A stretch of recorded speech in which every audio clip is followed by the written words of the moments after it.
Hey everyone, Scott here to discuss Flirting with Disaster, starring Ben Stiller, Patricia Arquette, Taya Leone, Mary Tyler Moore, George Siegel, Alan Alda, Lily Tomlin, Richard Jenkins, and Josh Brolin in his early days, directed by David O. Russell. Or should I say, David Owen Russell. Now, David O. Russell, he's the kind of director that wants something to be very good by screaming a lot. I'll talk about what happened with him and Ben Stiller when I get into this review, and I'll talk more about what happened between him and Lily Tomlin when I get to I Heart Huckabees, where they come off like despising, like the actors think he's a bully. But let's see how this goes, because at this point, let me just explain it now. Like, for example, Ben Stiller and David O. Russell never got along while making this movie. So let's get into this movie and you'll see what I mean.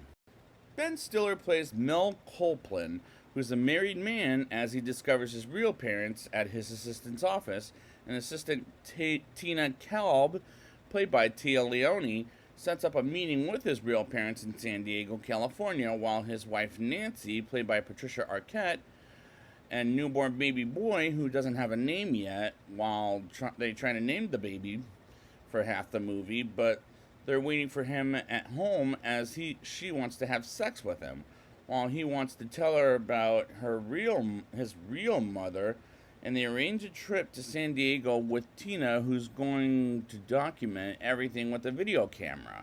Remember those days? And I do like the characters as we get to know them. Mel's stepmother, Pearl, played by Mary Tyler Moore, and father Ed, played by George Siegel, embarrasses Mel and Nancy about Nancy's bra size, which, in front of the baby, and that is the one character I just could not get behind. Like, I just did not like her. And I know Mary Tyler Moore from her TV show, but here she unfortunately didn't really impress me. But the stepfather character was driving me crazy, as these two were annoying me throughout the scenes, and they were in together, I'll say. And I get the impression they don't really like Nancy, as director David O. Russell makes things feel real, as he does a good job at it. They get to San Diego and a car bumps into them and gives Mel the jacket he left at the airport off screen, but I wish they would have shown that, because the rule is show don't tell. They get to the house of Valerie Swaney, as she's having tears of joy of meeting her long-lost son, which is a serious subject for sure. And I do like the choices David O. Russell makes for these characters in these scenes, extremely while they meet Jane and Sandra, who are on a volleyball team, and they learn she's not really Mel's mother, and she kicks them out, and his real father, who happens to live in Michigan, and they stay at a hotel, and things fall apart for them as far as their marriage is concerned. And they drive to Michigan and meet the father, and these characters are, for what little they do, are kind of over the top, and I think that's what David O. Russell likes. They go in the truck with the wannabe father, and he offers Mel a lesson on truck driving, and Nancy wants to get off the truck with the baby because she doesn't trust the wannabe father giving Mel a truck lesson, and brings up his mother, Mary, played by Lily Tomlin, later in the film, as she goes with a let me see if I'm saying this right, Schlitting, something like that, played by Alan Alda, also later in the film, and says they live in New Mexico.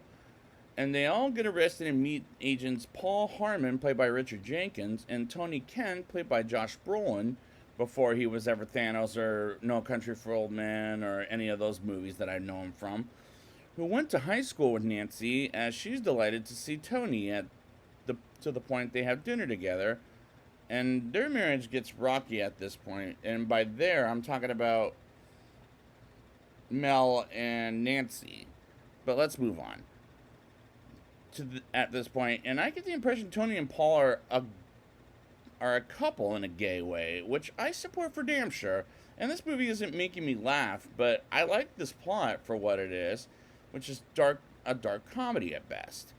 Mel calls his step-parents because Mel forgot his father's birthday, and Pearl, like she does overreacts about Mel going to New Mexico and comes to go after him, while an older lady who runs the house demands Mel to hang up the phone after 8 o'clock p.m., as it's after 8 p.m., and Mel makes brief love to Tina. And this is getting to the point this movie is a little predictable. Sure, I'll give it that. As I've seen Ben Stiller do this kind of movie years later. They get on a plane with Paul and Tony as they go to New Mexico with them, and the dialogue is a little awkward at times. They get to New Mexico and rent a car as they stop for Nancy to take a leak in the middle of nowhere. And the movie does a good job of telling a melodramatic story, sure. They get to the house in New Mexico and introduce themselves to Richard and Mary as they enter the house and get introduced to their son, Lonnie, who's a goth and is a very weird character, but an interesting one at best. They eat dinner without Nancy and Tony in the room, and there was something awkward about Mary and Richard, and we learned they went to prison for some crime that's not too serious. That was never explained unless if it was off screen. As Paul is feeling sick, no thanks to Lonnie, poisoning him for 10 hours, and Mel goes upstairs to go to sleep. Meanwhile, Tony comes up to Nancy as he asks to take a shower with her because Mel has been taking her for granted, and Mel works it out where walks in on Nancy and Tony with Tony licking her armpit, which is an image he'll never get out of his mind, and believe it or not, neither do I, because it's disgusting right off the fucking bat. After Mel sees Nancy and Tony together, Mel throws Tony out of their room and talks with Nancy and Lonnie, knocking out Paul and Mary and Richard, putting him in the car, and they plan on going to New Mexico, or going to Mexico, not New Mexico, but Mexico, you get the point, with Lonnie as they steal their rental car, and Pearl and Ed get to the house and tries to knock on the door, but nobody gets the door, and all this is mediocre at best. Pearl and Ed take the car. Mary, Richard, and Lonnie were going to take a white car, and Mary, Richard, and Lonnie take a white car while Pearl and Ed rented, and Pearl and Ed bump into Mary, Richard, and Lonnie, and they deal with the accident as Mary, Richard, and Lonnie drive away, and the cops come, and the next day comes as Paul runs out of the trunk, to get to the house, and Mel and Nancy talk about naming the baby Garcia, and gets a phone call that Pearl and Ed were in jail, and Paul explains the story of what happened to Mary, Richard, and Lonnie, who do make it to Mexico, and the characters we've been following for the last hour and a half take a photo together, and the climax is mediocre, with some good characters, sure. And at the end of the day, I like the characters, but the movie seemed a little bit predictable, as it feels like a typical Ben Stiller movie. Now it's time for the rating. I'll give this movie a 6.0 out of 10.